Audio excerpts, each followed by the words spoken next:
Allah Subhanahu wa taala berkata dalam Al-Qur'an, "Qul hal yastawi alladhina ya'lamuna wal ladzina la ya'lamun."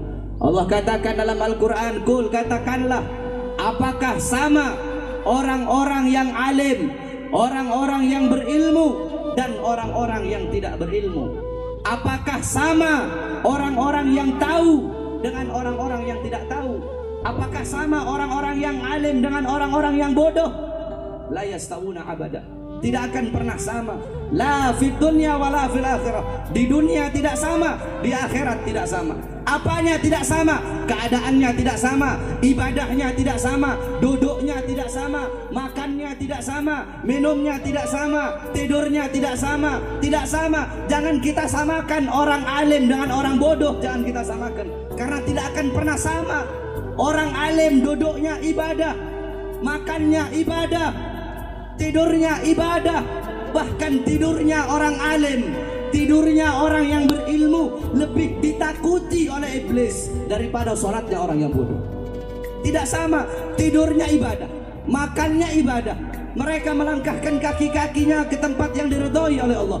Memandang wajah mereka mengingatkan kita kepada Allah. Menyebut nama mereka turun rahmat dari Allah Subhanahu wa ta'ala. Mengenang mereka kafarah, tebusan bagi dosa-dosamu. Sebagaimana yang dikatakan dalam hadis riwayat Ad-Dailami dalam kitab Mustad Al-Firdaus, qala Rasul, dzikrul anbiya minal ibadah wa dzikrus salihin minal kafarah. Mengingat para nabi ibadah, mengingat para salihin, mengingat orang-orang soleh kafarah, tebusan bagi dosa-dosamu. Lihat, ini orang alim.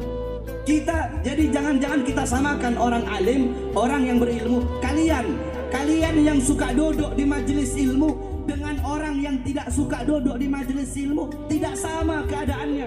Orang yang suka duduk di majelis ilmu, hatta anak kecil, kalau ada anak kecil umur 11 tahun seumpama misalnya, anak kecil tersebut dia tahu fardunya wudu, dia tahu fardunya sholat, rukunnya sholat, dia tahu caranya wudu, cara istinja.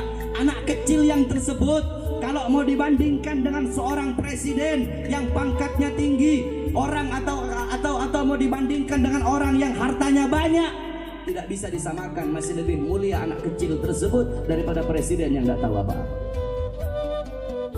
Karena apa?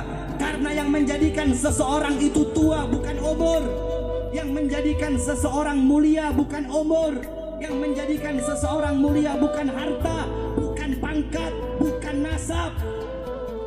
Apa yang menjadikan seseorang itu mulia di sisi Allah? Ilmu, amal, akhlak. Ini menjadikan seseorang mulia di sisi Allah.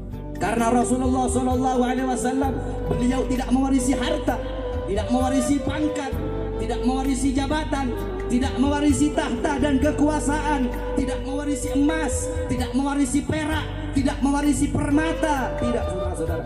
Warisan Nabi Muhammad adalah ilmu. Ini warisan Nabi besar Muhammad Sallallahu Alaihi Wasallam. Jadi tidak sama.